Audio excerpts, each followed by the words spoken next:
నేను అడుగుతా ఉన్నా, రాష్ట్ర వ్యాప్తంగా ప్రతి 50 కిలోమీటర్లకు ఒక పోర్టు, ఆ పోర్ట్లతో పాటు ఒక ఫిష్ ల్యాండింగ్ సెంటర్లు, ఫిషింగ్ హార్బర్లు, ఇవన్నీ కూడా ప్రతి 50 కిలోమీటర్లకు ఒకటి తీసుకొచ్చి బ్లూ ఎకానమీని, మత్స్యకారులకు మేలు జరిగించే విధంగా ఎకానమీని బిల్డ్ చేసే కార్యక్రమానికి శ్రీకారం చుట్టాం.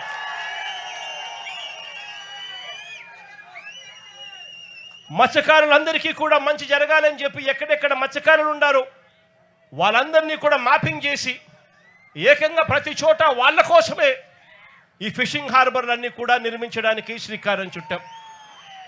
నేను అడుగుతా ఉన్నాను, ఇదే చంద్రబాబు నాయుడు గారిని గట్టిగా నిలదీస్తూ అడుగుతా ఉన్నాను, అయ్యా చంద్రబాబు నాయుడు గారు,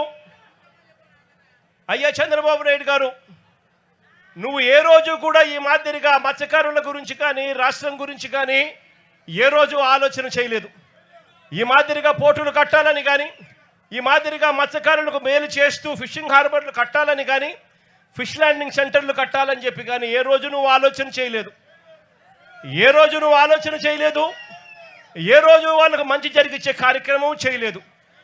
చివరకు నువ్వు ఎలాగూ చేయలేకపోతివి, కనీసం జగత్ చేసిన పని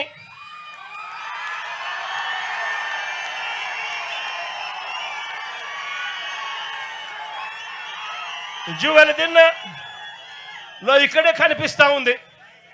ఆశ్చర్యం ఏమిటో తెలుసా, ఈ జువెలదిన్న ప్రాజెక్టు తయారైపోయి 2 సంవత్సరాలు అయిపోతూ ఉంది. ఈ 2 సంవత్సరాలలో నేను మార్చి 12వ తారీఖున 2024లో జాతికి అంకితం చేస్తే ప్రధానమంత్రి మోడీ గారు ఇదే ప్రాజెక్టును మళ్ళీ ఆగస్టులో 2024లోనే జాతికి అంకితం చేశారు. నేను అడుగుతా ఉన్నా, మరి జాతికి అంకితం చేసి దాదాపుగా 2 సంవత్సరాలు దాటుతూ ఉంది. ప్రధానమంత్రి గారు కూడా జాతికి అంకితం చేసి దాదాపుగా 1.5 సంవత్సరం పైగానే దాటుతూ ఉంది.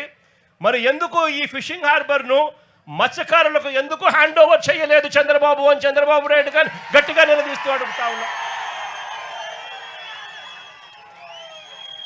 ఇక్కడ ఇదే ఫిషింగ్ హార్బర్లో మత్స్యకారుల జీవితాలు మార్చాలి అని చెప్పి ఆరాటంతో ఆ రోజు ఇక్కడ ఫిషింగ్ హార్బర్ తీసుకొని రావడమే కాకుండా దాదాపుగా 1250 బోట్లు, దాదాపుగా 1250 మెకనైజ్డ్ మోటరైజ్డ్ బోట్లు ఇక్కడే ఒకేసారి యాంకర్ చేసుకొని వీళ్ళందరూ కూడా దాదాపుగా 25,000 కుటుంబాలు దీని మీద ఆధారపడి బతికే విధంగా ఈ ఫిషింగ్ హార్బర్ ప్రణాళిక చేయడం జరిగింది. ఇదే ఫిషింగ్ హార్బర్లోనే ఇక్కడే కోల్డ్ స్టోరేజ్ ప్లాంట్లు, drying platforms, chill rooms, ice manufacturing plants, ఇవే కాకుండా బోట్ రిపేర్ వర్క్షాపులు, నెట్ మెండింగ్ మెషిన్లు, ఇవన్నీ కూడా సదుపాయాలన్నీ కూడా ఇక్కడే ఇదే ఇదే ఫిషింగ్ హార్బర్లోనే ఇవన్నీ అందుబాటులోకి ఉన్నాయి. ఇవన్నీ ప్రతి ఫిషింగ్ హార్బర్లోనూ కూడా ఇవన్నీ అందుబాటులోకి వస్తాయి. ఇక్కడ దాదాపుగా 41,000 టన్నుల మత్స్య సంపద. ఈ ఫిషర్మెన్లందరూ కూడా, ఈ మత్స్యకారులందరూ కూడా సంపద తీసుకొస్తే ఆ సంపదను ఇవన్నీ కూడా ఉపయోగపడే విధంగా ఉంటాయి. ఇక్కడ మత్స్యకారు అక్క చెల్లెమ్మలకు కూడా మంచి జరిగించే విధంగా ఆ అక్క చెల్లెమ్మలలో ప్యాకింగ్లోను, వాల్యూ యాడిషన్లోను, మార్కెటింగ్లోను, ఫుడ్ స్టాల్స్లోను వీళ్ళందరికీ కూడా పని దొరుకుతుంది. ఈ రకంగా ఒక ప్రణాళిక చేసి, ఈ ప్రణాళిక ఒకటే కాదు, ఇక్కడే ఇదే జువ్వలదిన్నలోనే ఏకంగా 1250 మెకనైజ్డ్ మోటరైజ్డ్ బోట్లను ప్రతి మత్స్యకారుడు హక్కుగా పొందాలి అనే ఆరాటంతో అప్పట్లోనే మా ప్రభుత్వంలోనే ఈ 1250 మెకనైజ్డ్ మోటరైజ్డ్ బోట్ల కోసం ఒక్కొక్క బోటుకు 12 మందిని నుంచి 15 మందిని ఒక్కొక్క బోటుకు ఫిషర్మెన్ అందరినీ కూడా గ్రూప్ చేయండి. ఒక్కొక్క బోటుకు ఆ 12 మంది ఫిషర్మెన్లు ఓనర్లు అవుతారు. వాళ్ళు కేవలం 10% కట్టుకుంటే చాలు. 50% రాష్ట్ర ప్రభుత్వం, 40% రాష్ట్ర ప్రభుత్వం గ్రాంట్గా ఇస్తుంది. 50% లోన్గా సమకూరుస్తుంది.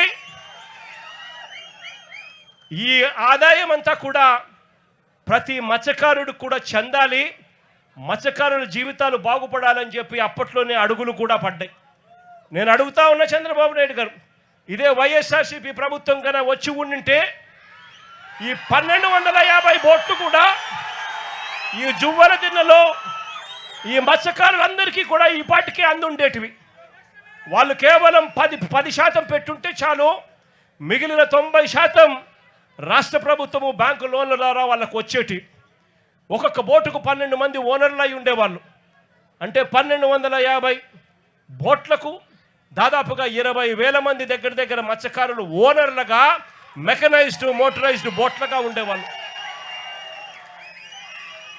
వైఎస్ఆర్సీపీ ప్రభుత్వం వచ్చి ఉండింటే ఈపాటికే ఈ కోల్డ్ స్టోరేజ్లన్నీ కూడా ఏదైతే మూతపడి ఉన్నాయో ఇవన్నీ కూడా నడిచేటివి.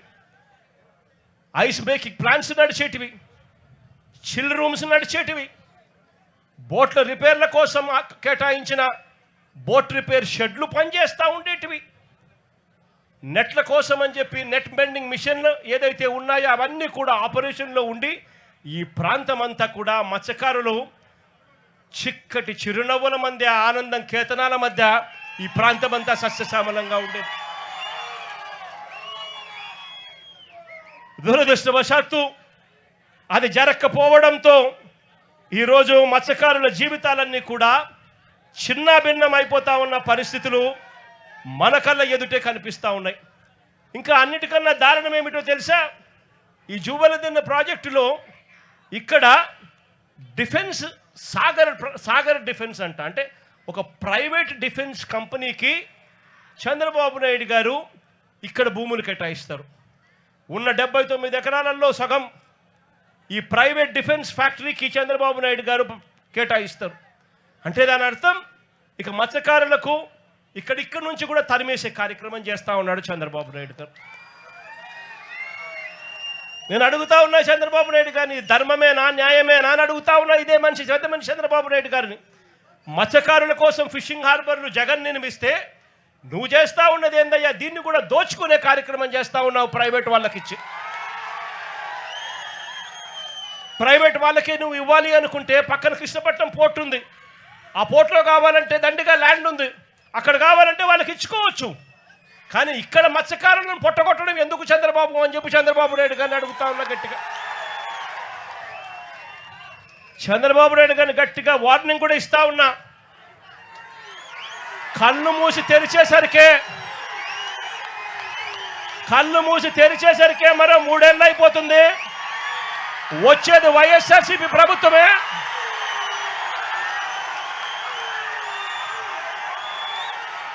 ఈ ప్రైవేట్ డిఫెన్స్ కంపెనీని ఇక్కడ నుంచి షిఫ్ట్ చేస్తారని చెప్పి కూడా చెప్తా ఉన్నాం.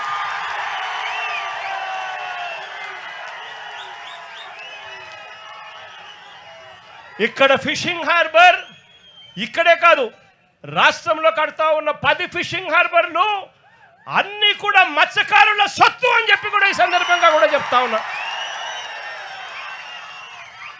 దీన్ని ఎవ్వరూ కూడా వాళ్ళ దగ్గర నుంచి తీసేయలేరు. చంద్రబాబు కాదు కదా, వాళ్ళ తాత కూడా తీసేయలేదని చెప్తా ఉన్నా నేను.